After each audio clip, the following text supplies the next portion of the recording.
హల్లెలూయా. ప్రభువునందు ప్రియ దేవుని పిల్లరా, నేటి వాక్య ధ్యానం కొరకు మిమ్మల్ని ప్రేమతో ఆహ్వానిస్తూ ఉన్నాను. నేటి వాక్య ధ్యానం కొరకు ప్రార్థన చేద్దామా. సకల ఆశీర్వాదములకు కారణభూతుడు అయిన తండ్రి, మా మంచి దేవ, మీకు వందనాలయ్యా. ఈ దినాన్ని మాకు ఇచ్చినందుకే మీకు స్తోత్రాలు. ఈరోజు నాయన యోబు గ్రంథము 25వ అధ్యాయము 26వ అధ్యాయాన్ని ధ్యానం చేయబోతూ ఉండగా మీరే మాకు బోధించి నేర్పించమని, కొన్ని ఆత్మీయ పాఠాలు నేర్చుకోవడానికి కృప చూపమని యేసయ్య నామమున అడుగుచున్నాను తండ్రి, ఆమెన్. ప్రభువునందు ప్రియ దేవుని పిల్లారా, యోబు గ్రంథము 25వ అధ్యాయములో యోబు స్నేహితుడైన బిల్దదు మరి చివరిగా మాట్లాడినటువంటి మాటలు ఇక్కడ మనం చూడవచ్చును. మొదటి వచనం, అప్పుడు షూహీయుడైన బిల్దదు ఇలాగున ప్రత్యుత్తరం ఇచ్చెను: అధికారమును బేకరత్వమును ఆయనకు తోడై ఉన్నవి. ఆయన తన ఉన్నత స్థలములలో సమాధానం కలుగచేయును. ఆయన సేనలను లెక్కింపశక్యమా? ఆయన వెలుగు ఎవరి మీదనైనా ఉదయింపకుండునా? నరుడు దేవుని దృష్టికి నీతిమంతుడు ఎట్లు కాగలడు? స్త్రీకి పుట్టినవాడు ఆయన దృష్టికి ఎట్లు శుద్ధుడు కాగలడు? ఆయన దృష్టికి చంద్రుడు కాంతిగలవాడు కాడు, నక్షత్రములు పవిత్రమైనవి కావు. మరి నిశ్చయముగా పురుగు వంటి మనుష్యుడు, పురుగు వంటి నరుడు ఆయన దృష్టికి పవిత్రుడు కానేరడు గదా అని బిల్దదు తన చివరి పలుకుతూ మాట్లాడుతూ ఉన్నాడు. ప్రియదేవుని పిల్లరా, ఈ చివరి మాటల్లో మనం గమనించేది ఏమిటంటే, బిల్దదు మరి అంతకుముందు యోబు ఏదైతే మరి తనను తానును మరి న్యాయవంతునిగా, నీతిమంతునిగా కనపరుచుకుంటూ మరి దేవుని దగ్గర నేను యథార్థవంతుడిని, నీతిమంతుడిని యోబు చెప్పినటువంటి సత్యాలను పూర్తిగా వ్యతిరేకిస్తూ మాట్లాడినట్లుగా మరి ఈ చివరి విషయాలు మనకు కనపడతా ఉన్నాయి. మరి బిల్దదు ఉద్దేశంలో దేవుడు గొప్పవాడు. దేవుని పవిత్రతతో పోల్చుకుంటే తగిన నీతి న్యాయాలు, పరిశుద్ధత ఉన్నది ఈ సృష్టిలో మరెవరికి లేదు. నీవు పరిశుద్ధునిగా, యథార్థవంతునిగా, నీతిమంతునిగా, న్యాయవంతునిగా నీవు చెప్పుకుంటున్నావే యోబు. కానీ దేవుడు తప్ప ఈ భూలోకంలో ఎవరు కూడా అలాంటి పరిశుద్ధత, నీతి న్యాయాలు కలిగిన వాడు ఎక్కడ కనపడడు. నీవు మరి మనిషికి అసలు ఇది లేనే లేదు అని మరి యోబును ఉద్దేశించి బిల్దదు మాట్లాడిన చివరి మాటలు. ప్రియదేవుని పిల్లరా, మరి బిల్దదు చివరి మాటలు ఎలా ఉన్నాయంటే, యోబు తాను న్యాయవంతుడిని అంటూ పలికిన మాటలకు వ్యతిరేకంగా ఉన్నాయి. యోబు ముగ్గురు స్నేహితులు పలికిన మాటలు మరి ఇక్కడితో ఆఖరు. ఇక తర్వాత వారు మాట్లాడలేకపోయారు. ఎందుకో తెలుసా? తాము పొరపాటు మాట్లాడుతున్నామని గ్రహించి వారు మాట్లాడలేదు. కానీ తాము చెప్పే మంచి మాటలను యోబు వక్రీకరిస్తున్నాడని, ఆయన ఎంత మాత్రం అంగీకరించడని మరి వారు మాట్లాడడం విరమించుకున్నారు. 4వ వచనం అంటాడు కదా, నరుడు దేవుని దృష్టికి నీతిమంతుడు ఎట్లు కాగలడు? స్త్రీకి పుట్టినవాడు ఆయన దృష్టికి ఎట్లు శుద్ధుడు కాగలడు అని. నీవు స్త్రీకి పుట్టినవాడు. మరి దేవుని దృష్టికి ఎవడైనా నీతిమంతుడిగా తీర్చబడ్డా? అది ఎంత మాత్రమును మరి జరిగినటువంటి పని. మరి నీవేమో నేను న్యాయవంతుడిని, నేను నీతిమంతుడిని అని చెప్పుకుంటున్నావు అని యోబును ఎగతాళి చేసినట్లుగా, మరి అదే అర్థం వచ్చినట్లుగా మాట్లాడినట్లు మనం ఇక్కడ చూడవచ్చు. నిశ్చయంగా పురుగు వంటి మనుష్యుడు, పురుగు వంటి నరుడు ఆయన దృష్టికి పవిత్రుడు కానేరడు గదా అని మరి బిల్దదు తన మాటలు ముగిస్తూ ఉన్నాడు. మరి దేవుని దృష్టికి పవిత్రులు ఎవరు? నరుడు దేవుని దృష్టికి నీతిమంతుడు ఎట్లు కాగలుగుతాడు అని బిల్దదు మాట్లాడినటువంటి మాటలకు మరి యోబు సమాధానమిస్తూ మాట్లాడుతూ ఉన్నాడు. అప్పుడు యోబు 26వ అధ్యాయము 1వ వచనం, అప్పుడు యోబు ఇలాగున ప్రత్యుత్తరం ఇచ్చాను: శక్తి లేని వానికి నీవు ఎంత సహాయము చేసితివి, బలము లేని బాహువును ఎంత బాగుగా రక్షించితివి. జ్ఞానం లేని వారికిని మరి నీవెంత చక్కగా ఆలోచన చెప్పితివి, సంగతిని చక్కగా వివరించితివి. నీవు ఎవని ఎదుట మాటలను ఉచ్చరించితివి, ఎవని ఊపిరి నీలో నుండి బయలుదేరినది. జలముల క్రిందను వాటి నివాసుల క్రిందను ఉండే ప్రేతలు వెలువెలలాడుదురు. ఆయన దృష్టికి పాతాళము తెరవబడి ఉన్నది, నాశన కోపము బయలుగా ఉన్నది. శూన్య మండలము పైని ఉత్తర దిక్కునున్న ఆకాశ విశాలమును ఆయన పరచెను. శూన్యము పైని భూమిని వ్రేలాడదీసెను. వాటి క్రింద మేఘములు చినిగిపోకుండా ఆయన తన మేఘములలో నీళ్లను బంధించెను. దాని మీద మేఘమును వ్యాపింపజేసి ఆయన తన సింహాసనపు కాంతిని మరుగుపరిచెను. వెలుగు చీకటుల సరిహద్దుల వరకు ఆయన జలములకు హద్దు నియమించెను. ఆయన గద్దింపగా ఆకాశ స్తంభములు విస్మయముంది అదరును. తన బలము వలన ఆయన సముద్రమును రేపును, తన వివేకము వలన రాహాబును పగలగొట్టును. ఆయన ఊపిరి విడువగా ఆకాశ విశాలమునకు అందము వచ్చును. ఆయన హస్తము పారిపోవు మహాసర్పమును పొడిచెను. ఇవి ఆయన కార్యములలో స్వల్పములు. ఆయనను గూర్చి మనకు వినబడుచున్నది మిక్కిలి మెల్లనైన గుసగుస శబ్దము పాటిదే కదా. గర్జనలు చేయు ఆయన మహాబలము ఎంతైనది గ్రహింపగలవాడెవడు అని యోబు సమాధానం చెప్తూ ఉన్నాడు. ఇక్కడ ప్రత్యుత్తరం ఇచ్చినట్లుగా మనం చూడగలం. ప్రియదేని పిల్లారా, ఎత్తు పొడుస్తున్నటువంటి రీతిలో యోబు బిల్దదు మాటలను నిరసిస్తూ ఉన్నాడు. మరి ఈ అధ్యాయంలో బిల్దదు ఏ విధంగానూ దేవుని మార్గాలను తనకు బోధపరచటానికి సమర్థుడు కాడు అని మరి యోబుకు తెల్లమైంది. మనం ఎక్కువగా ఎప్పుడైతే మాట్లాడతామో మనం ఎలాంటి వారమో ఇతరులు అర్థం చేసుకోగలుగుతారు. కాబట్టి ఎంత మాట్లాడాలో ఎంత మరి ఎవరి దగ్గర ఎంత మాట్లాడాలో అంతే మనం మాట్లాడగలిగితే మనము ఇతరులకు మంచిగా అర్థమవుతాం. యోబు చేసినది అదే. వారు దేవుని యొక్క మార్గాలను తను బోధించడానికి, దేవుని యొక్క నీతి న్యాయాలను వివరించడానికి వారు సమర్థులు కారు అని యోబు గ్రహించి మాట్లాడుతూ ఉన్నాడు. మరి ఆయన మాట్లాడుతూ అంటున్నాడు కదా, దేవుని ఆధిక్యాన్ని గొప్పతనాన్ని గురించి యోబుకేమీ తెలియదన్నట్టు బిల్దదు ఆ అంశాన్ని గురించి మాట్లాడాడు. ఏమని? మరి నరుడు దేవుని దృష్టికి నీతిమంతుడు ఎట్లు కాగలడు అన్న మాటల్లో మనం దీని యొక్క ఉద్దేశాన్ని మనం మరి గుర్తించవచ్చు. దేవుని ఆధిక్యాన్ని గొప్పతనాన్ని గురించి మరి నీకేం తెలియదు అని బిల్దదు మరి ఆ అంశాన్ని గురించి మాట్లాడాడు. దేవుని బల ప్రభావాల గురించి పలుకుతూ యోబు ఇదే అంశాన్ని తీసుకొని బిల్దదు కంటే మిగిలిన ఇద్దరు మిత్రుల కంటే కూడా మరింత వాగ్దాటితో ఎక్కువగా వివరించాడు. బిల్దదు పరలోకంలో దేవుని సర్వాధిపత్యం గురించి చెప్పాడు. దేవుని సర్వాధిపత్యం ఈ విశ్వంలో అట్టడుగు వరకు, అంటే మృత్యు లోకానికి నాశనకరమైన అగాధం వరకు వ్యాపించి ఉన్నట్టు తనకు తెలుసునని యోబు అంటూ ఉన్నాడు. బిల్దదేమో పరలోకంలో దేవుని సర్వాధిపత్యం గురించి చెప్పాడు. యోబేమో దేవుని యొక్క మరి సర్వాధిపత్యం ఈ విశ్వంలో అట్టడుగు వరకు, అంటే మృత్యు లోకానికి నాశనకరమైన అగాధం వరకు వ్యాపించి ఉన్నట్టు నాకు తెలుసులే అని బిల్దదుకు జవాబిచ్చినట్లుగా మనం చూడవచ్చును. జలముల క్రిందను వాటి నివాసుల క్రిందను ఉండు ప్రేతలు విలవిలలాడుతారు అని మాట్లాడినటువంటి మాటలు, నీవు ఎవని ఎదుట మాటలను ఉచ్చరించితివి? ఎవని ఊపిరి నీలో నుండి బయలుదేరినది? మరి ఈ రీతిగా యోబు మాట్లాడుతూ ఉన్నాడు. దేవుని యొక్క సర్వాధిపత్యాన్ని దేవుడు మరి ఈ విశ్వంలోనే కాదు, ఆయన ఎక్కడైనా ఉండగలిగినటువంటి వాడు. మరి నాశనకరమైనటువంటి అగాధం వరకు కూడా ఆయన వ్యాపించి ఉన్నవాడు అని నాకు తెలుసులే అని బిల్దదుకు మరి ప్రత్యుత్తరం ఇచ్చినట్లుగా మనం చూడవలచును.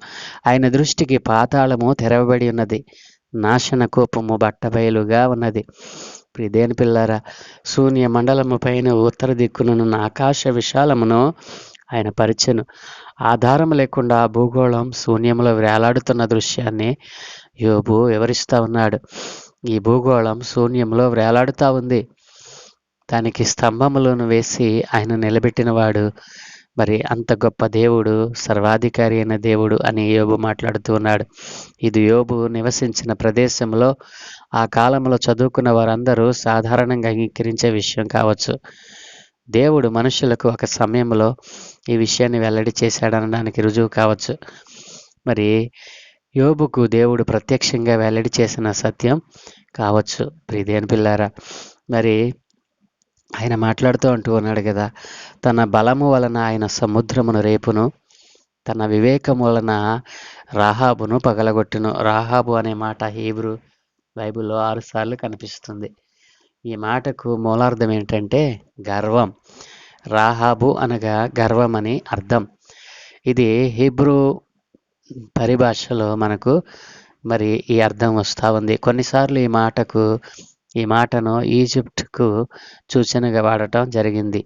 కీర్తనల గ్రంథము 87వ అధ్యాయము 4వ వచనంలో మరి రాహాబును ఐగుప్తు బబులోనును నాకు పరిచయులని నేను తెలియజెప్పుచున్నాను.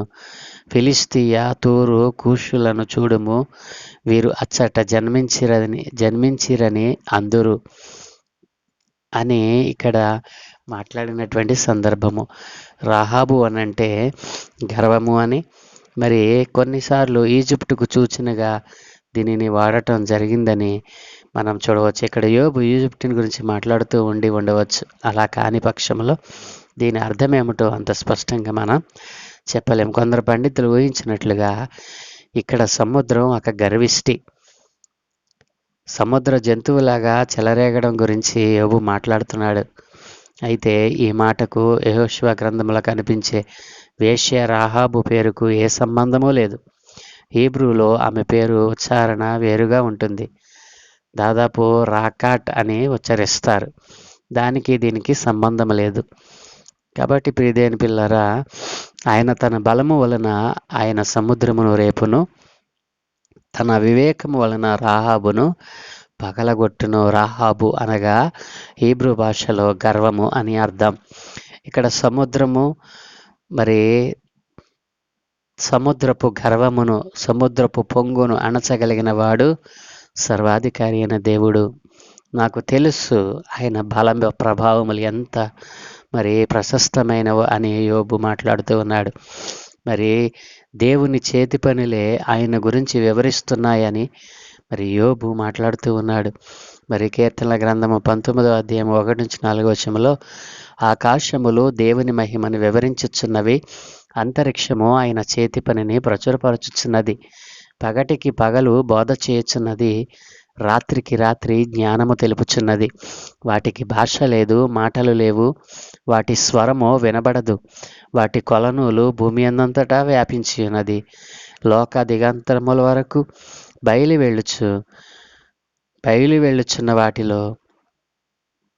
వెళ్ళుచున్నవి, వాటిలో ఆయన సూర్యునికి గుడారము వేసెను అని ఇక్కడ మరి దేవుని పవిత్ర గ్రంథంలో రాయబడి ఉన్నది. దేవుని చేతి పనులే మరి ఆయనను గురించి వివరిస్తున్నాయని యోబు మాట్లాడినటువంటి మరి సందర్భము. ప్రియదేని పిల్లరా, మనుష్యులు వినేది కేవలం గుసగుసలే. మనకు తెలిసిన ఆయన చేతి పనులు అవి ఎంత ఆశ్చర్యకరమైనవి. అవి దేవుని బల ప్రభావాల్లో ఒక అల్పభాగాన్ని మాత్రమే మనకు చూపించగలవు. దేవుని బల ప్రభావాలు అంత గొప్పవి. ఆయన సర్వశక్తితో వేసమెత్తు అయినా ఎవరికి అర్థం కాదు. ఆయన సర్వశక్తిని అర్థం చేసుకోవడం ఎవరికి కుదరదు. యోబుకు దేవుని గొప్పతనం గురించి చాలా ఉన్నత అభిప్రాయాలు ఉన్నాయి. తన మీదికి దేవుడు అన్యాయంగా ఆపదలు పంపాడని యోబు అంటున్నది ఈ విషయం తెలియక కాదు, ప్రియదేని పిల్లారా.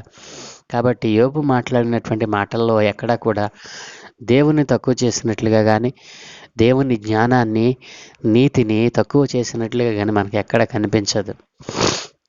మరి తన స్నేహితులేమో మరి నీలో ఏదో దోషం ఉంది, నువ్వు దుష్టుడు అన్నారు, దుర్మార్గుడు అన్నారు, నీ ఇంటిలో పాపం లేకపోతే నీ ఇంటి ఈ శాపం ఎందుకు వచ్చింది, ఈ ఉపద్రవము, ఈ వేదన, ఈ భయంకరమైన వ్యాధి నీకు ఎందుకు వచ్చింది అని వారు ఆత్మ సంబంధమైన విషయాలను విస్మరించి మరి శరీర సంబంధమైన లోక సంబంధమైన విషయాలను ఎత్తి చూపారు. మరి నీకు నీవుగా న్యాయవంతుడిగాను నీతిమంతుడిగా నీవు తీర్చుకుంటున్నావు. ఈ భూమి మీద దేవుని దృష్టికి మరి మానవుడు ఎట్లు నీతిమంతుడు కాగలుగుతాడు? మరి స్త్రీకి పుట్టినటువంటి నీవు ఆయన ఎదుట శుద్ధుడు ఎట్లా అవుతావు అని తన స్నేహితుడు అడిగిన ప్రశ్నకు జవాబు చక్కగా మరి యోబు ఎంత చక్కగా దేవుని యొక్క నీతి న్యాయాలను గురించి ఆయన బల ప్రభావముల గురించి వివరించగలిగాడు. ప్రియదేని పిల్లారా, ఈరోజు నీ జీవితంలో కూడా ఆత్మ సంబంధమైన విషయాల మీద మనసుందా? ఆత్మ సంబంధమైన దైవిక కార్యాలను నీవు తలపోస్తూ ఉన్నావా? ప్రతినిత్యము ఆయన లేఖనాలను పరిశీలన చేస్తూ ఉన్నావా?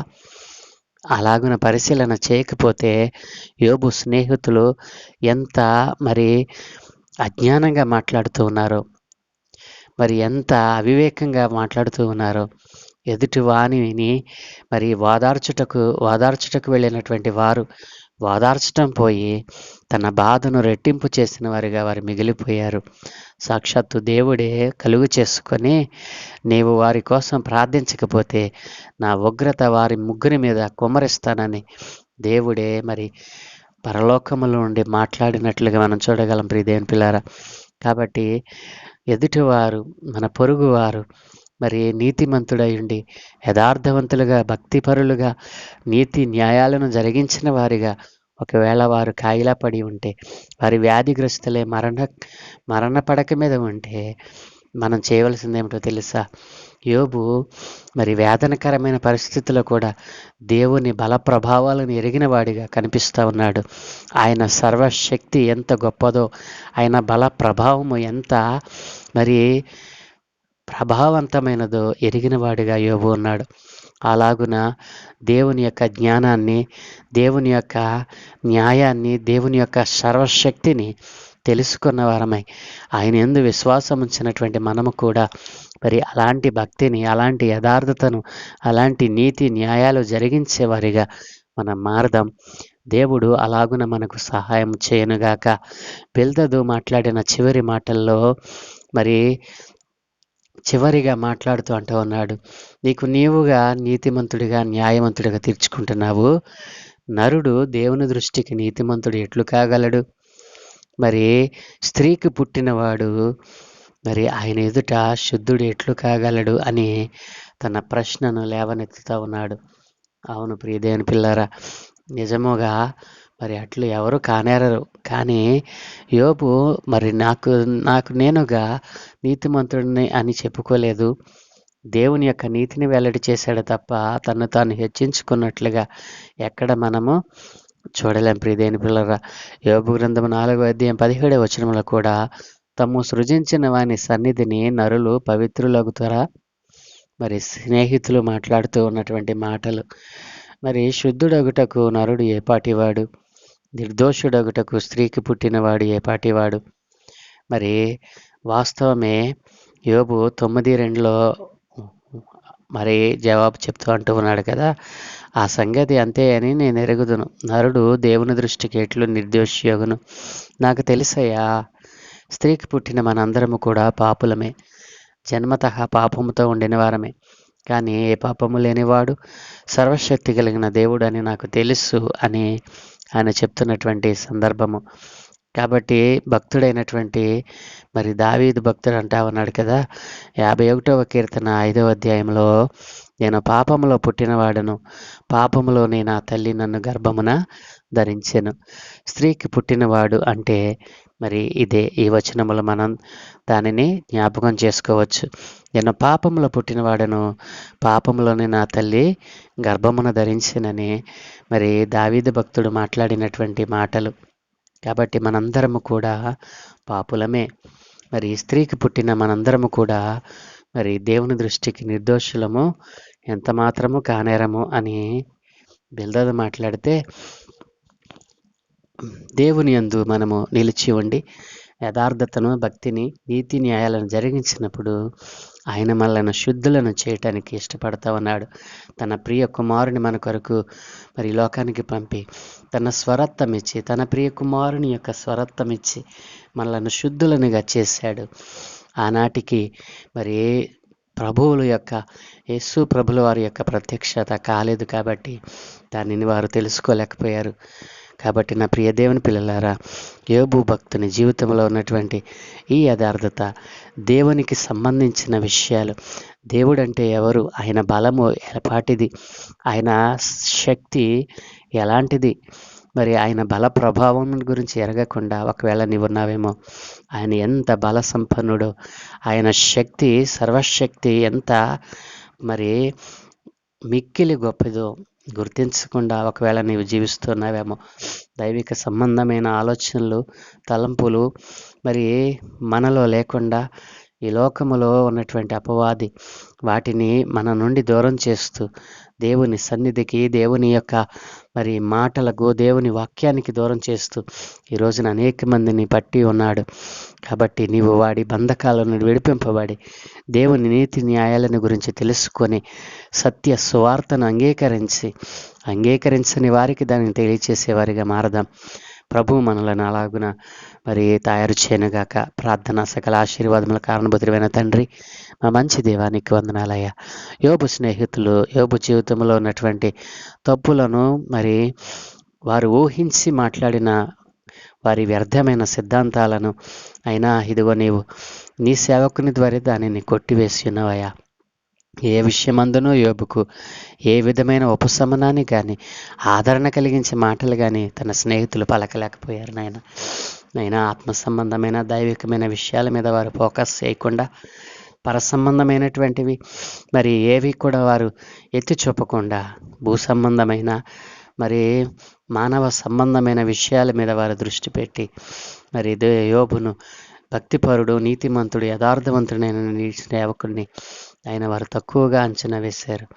దానికి నీ సేవకుని ద్వారా చక్కగా వినమ్రంగా నాయన వారిని గద్దించగలటానికి కృప చూపారు. నాయన తండ్రి, ఈరోజు యోబు భక్తుని జీవితంలో ఉన్నటువంటి ఈ నిశ్చయత ఆయన నిన్ను గురించినటువంటి ఆలోచన, నిన్ను గురించినటువంటి నీ బల ప్రభావాల గురించి మరి యోబుకు తెలిసినటువంటి విషయాలు ఆయన మేము కూడా తెలుసుకొని అంగీకరించి నీవు సర్వశక్తి కలిగిన దేవుడు అని, సర్వశక్తి కలిగిన సంపన్నుడు అని, ఈ భూమిని ఆకాశమును నైనా ఇదిగో నీ చేతితో నీవు నేను నడిపిస్తున్నావని, అయా నీ ఆకాశ విశాలమును పరిచిన వాడవని, నైనా ఇదిగో ఆకాశ విశాలములో భూమిని వేలాడదీసిన వాడవని ఆయన గుర్తించకుండా ఈరోజున నీ బిడ్డలైన వారు అయా నీవు పుట్టించిన మానవులు నీ నామాన్ని అంగీకరించండి. వ్యర్థమైన వాటి మీద, వ్యర్థమైన వాటి కోసం ప్రయాణాలు చేస్తూ, వ్యర్థమైన వాటిని ఆరాధిస్తూ నీకు దూరం అయిపోతా ఉన్నారు నాయన. అట్లాంటి వారందరితో మీరు మాట్లాడి అయా సర్వశక్తి కలిగిన నీ నామాన్ని వారు అంగీకరించి నీ నామములో నిలిచి ఉండే భాగ్యమని గ్రహించమని ఈరోజు మేము చేయ పనులన్నిటి మీద మీకు అనుదృష్టి ఉంచి మీ దూతల కాపుదలను గ్రహించి మీరే మహిమ పొందుకోమని యేసు క్రీస్తు ప్రభుల వారి ప్రశస్త నామమున ప్రార్థించి వేడుకుంటూ ఉన్నాము తండ్రి. Amen, amen, amen.